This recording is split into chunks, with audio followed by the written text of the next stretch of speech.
12-13 अगस्त 2024 की रात लगभग 12:30 बजे के आसपास का वक्त रहा होगा। एक रोडवेज बस में कंडक्टर वो अपना जो कैश था उस कैश को जमा करने के लिए कैशियर के पास जाता है, आईएसबीटी देहरादून।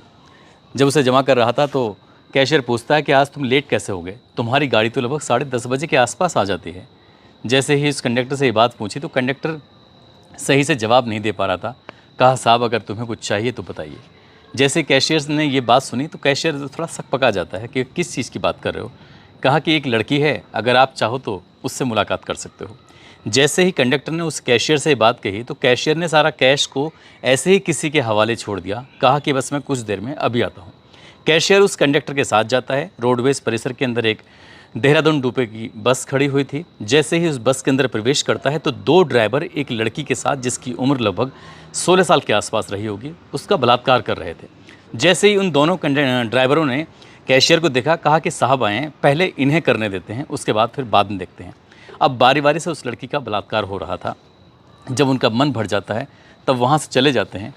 वो उस लड़की को जाना था पंजाब के पटियाला। यदि पटियाला की बस मिल गई होती और एक गार्ड की उस लड़की पर नज़र न पड़ी होती तो शायद कभी भी ज़िंदगी में ये केस खुलकर सामने नहीं आता।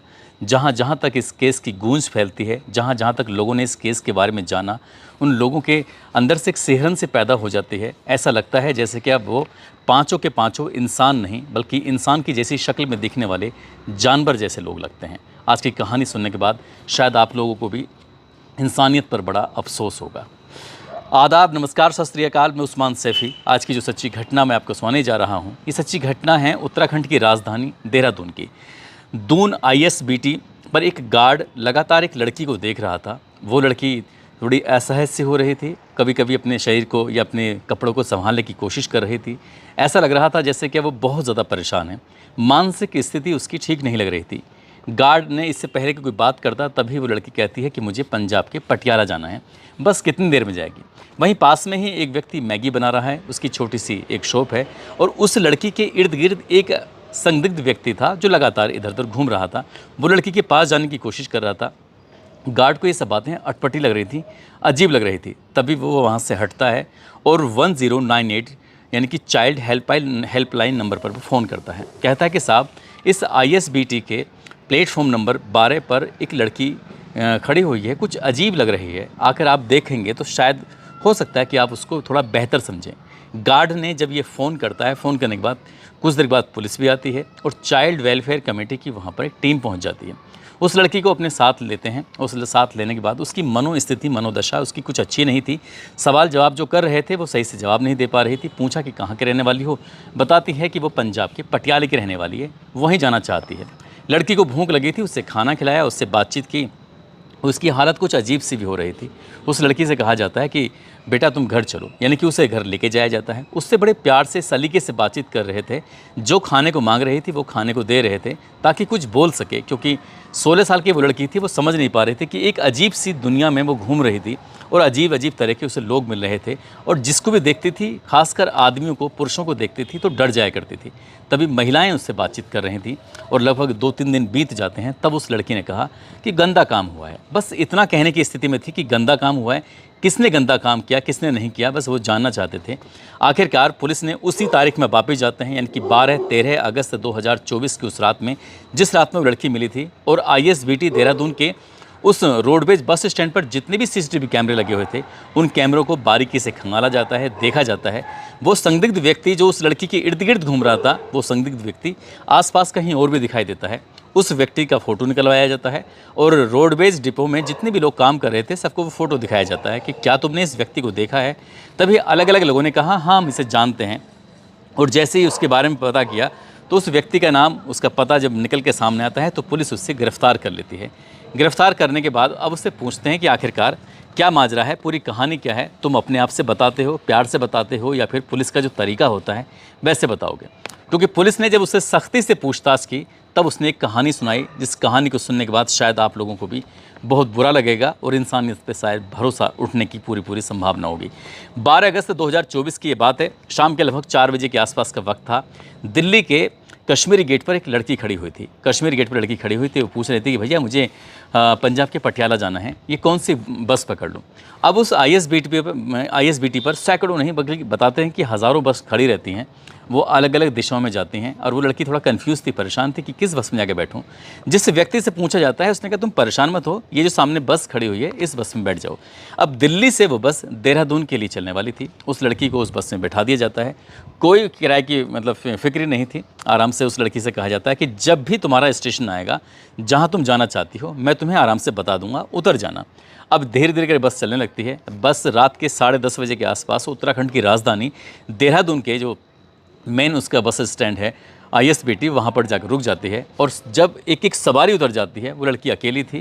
कंडक्टर और ड्राइवर उस बस के जो होते हैं उस लड़की के पास जाते हैं, कहते हैं कि तुम्हारा स्टेशन आ ही चुका है, बस एक बस और बदलनी है, थोड़ी देर की बात है, तुम थोड़ी देर हमारे साथ वक्त गुजार लो। अब उन दोनों ने, कंडक्टर और ड्राइवर ने, जिस लड़की को कश्मीरी गेट दिल्ली से लेके आए थे अपनी गाड़ी में बिठाकर, जिसकी उम्र लगभग 15-16 साल के आसपास रही होगी, उस लड़की के पास जाते हैं। उसके शरीर के अलग अलग हिस्सों को उसे छूने लगते हैं, उसे परेशान करने लगते हैं, उसके तन के कपड़े उतार कर उसके साथ वो गंदा और घिनौना कृत्य करने लगते हैं। कंडक्टर ड्राइवर बारी बारी से ये सब काम कर रहे थे। उन्हीं के ठीक बराबर में एक और बस खड़ी हुई थी जो कि ऋषिकेश से दिल्ली के लिए रूट पर चलती थी। तो जब वहाँ तक ये आवाज़ें पहुँच रही हैं तो उस गाड़ी के अंदर 2 ड्राइवर बैठे हुए हैं। वो 2 ड्राइवर कुछ देर के बाद इसी गाड़ी में आते हैं और आकर देखते हैं कि इस गाड़ी के, जिस गाड़ी में लड़की बैठी हुई थी पहले से, एक कंडक्टर और ड्राइवर गंदा काम कर रहे हैं। वो जाते हैं कि अच्छा हम भी करेंगे। यानी कि दोनों ड्राइवरों ने आकर उन दोनों कंडक्टर और ड्राइवर से उस लड़की के बारे में कहा जैसा तुम कर रहे हो वैसा ही हम करेंगे। इनका कोई बात नहीं, कोई ऐतराज़ नहीं है। लगभग 1.5-2 घंटे का समय बीत जाता है और उस लड़की के साथ ऐसे ही घिनौना गंदा कृत्य हो रहा था। तब उस गाड़ी का जो ड्राइवर था, जो दिल्ली से उस लड़की को लेके आया था, और कंडक्टर कहता है कि मैं कुछ पैसे हैं जो कैशियर को जमा करके आता हूं, तुम यहां पर स्थिति को संभालो। अब यहां से वो स्थिति को संभालने के लिए तीनों ड्राइवर को वहां मौके पर छोड़ जाता है। उस लड़की का वो उसके साथ गलत काम कर रहे थे। कैशियर के पास जाता है। कैशियर के पास जाने के बाद अपने जो कैश होता है, जो भी सवारियों से, यात्रियों से कलेक्ट होता है, उसको जाकर जमा कर रहा था। तो कैशियर बोला कि तुम्हारी गाड़ी तो दिल्ली से रात के 10:30 बजे के आसपास आ चुकी थी, तुम 2-2.5 घंटे के बाद यहाँ पर क्या कर रहे हो।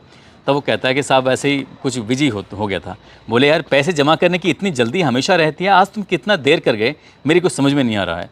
जब कैशियर ने तरह तरह के सवाल पूछना शुरू किया तो वो सवालों के सामने ज़्यादा देर टिक नहीं पाया और उसने क्या बोला कि मेरी गाड़ी के अंदर एक लड़की है, अगर तुम चलना चाहो, उससे मिलना चाहो तो आराम से मिल सकते हो, कोई दिक्कत नहीं है। कैशियर ने जैसे ही ये बात सुनी, कैशियर एकदम से खुश हो जाता है, चहक जाता है, और जब गाड़ी के अंदर आकर देखता है तो 2 ड्राइवर उसके साथ गंदा घिनौना कृत्य कर रहे थे। उन दोनों ड्राइवरों की नज़र जब कैशियर पर पड़ती है तो कैशियर को देख के कहते हैं कि पहले साहब को कुछ काम करने दो, उसके बाद फिर हम इसके साथ कर लेंगे। अब कैशियर ने भी उसके साथ घिनौना गंदा कृत्य किया।